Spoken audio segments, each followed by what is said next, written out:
Hey, K-drama fans, we are back with our review of Startup episodes 9 and 10. And oh boy, lots happened. Yeah, just a little bit. Just a little bit.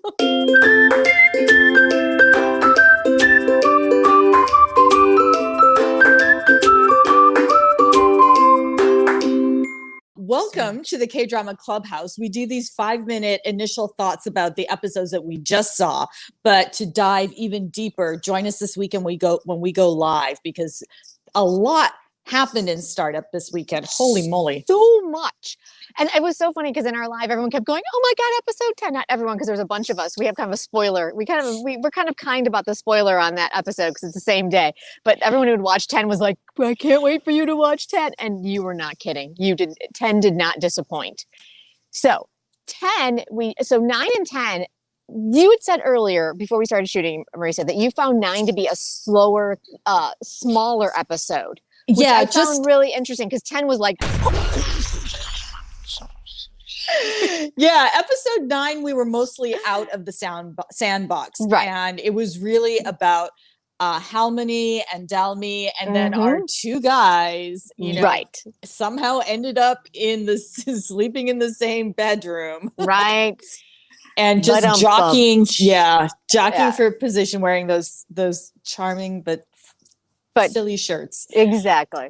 So yeah, the big question is really for us less of team JiPyeong versus team DoSan, but who is right for Dalmy? Exactly. That's exactly my thing. Because listen, each guy has its merits. Each guy has decent qualities that you would like. It's not so much who I prefer or you prefer, or Lord knows, one of the angriest shipping wars I've seen in a long time. It's insane. Yeah. I don't understand it. But at the end of the day, from a story standpoint, who works for Dalmy, right? Like, which one brings her the most joy? Because they both have things to offer, right? Yeah. And so with 9 and 10, she's just in so much emotional turmoil. I mean, she held on to those letters that she received when she was 13 emotionally for so long. And then DoSan is going through his own emotional turmoil, having held on to the secret that he had cheated on that math Olympiad. Oh my gosh, there was so many tears this weekend. So many tears this weekend. And then the only thing that I will say is about the two guys is that I still haven't quite, and maybe it is. Listen, I love Kim Sun-ho and I love Nam Joo-hyuk, but for different reasons, right? As actors. And I don't know, but from a story standpoint, I just haven't really latched on to why JiPyeong really likes Dalmy romantically. And I mentioned this in our live, and I'll say it again here. When I finally came to I realized this is kind of an aha moment for me, was when he was yelling at Halmony that why doesn't he get to have it? Why doesn't he? It was the same exact breakdown that he had when he thought Halmony took his money. And she was like, no, here's your bag of money. Take it and go. And it was the same kind of meltdown. And so I found it really interesting that he has this instant knee-jerk reaction of lack. It's always about lack. And so then he wants to acquire what other people have. So what I found really interesting was that they revealed the letters at the end of episode 9. Yes. That I thought was interesting because this didn't happen in episode 15. Yeah, right. So here we are, episodes 9 and 10. She now knows that, they had been lying to her. Right. And they pretty much confessed pretty quickly the whole setup. Yeah. So I love that for these next, however many episodes, we're really going to see hopefully transformations from all of them. Yes. Although they got some bad advice this week. They did get some bad advice. Go ahead. Go ahead. This great cameo. Oh my God! Right? Yeah. The great YongSan. The great YongSan. Yeah. Oh yeah. It was so hilarious because you see when she sat down, I'm like, is that YongSan? Oh my God, that's YongSan.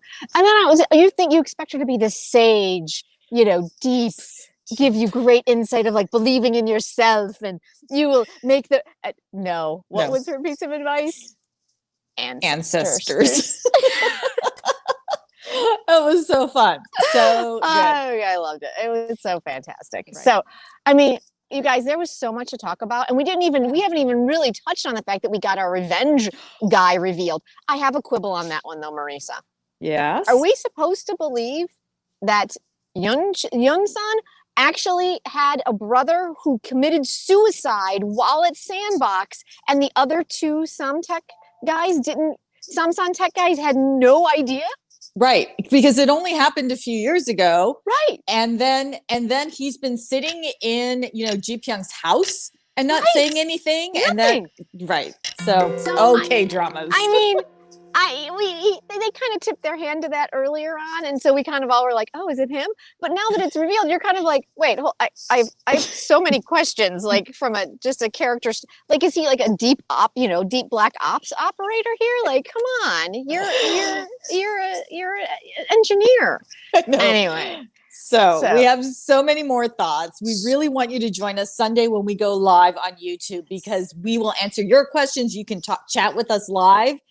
Throw out your theories. We do it all. Yeah. Yes. And so many K-drama lovers join us. So great. It's so much fun.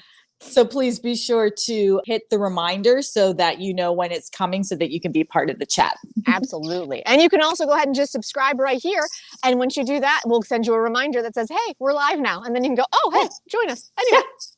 And until then, we are the K3. I'm Jen.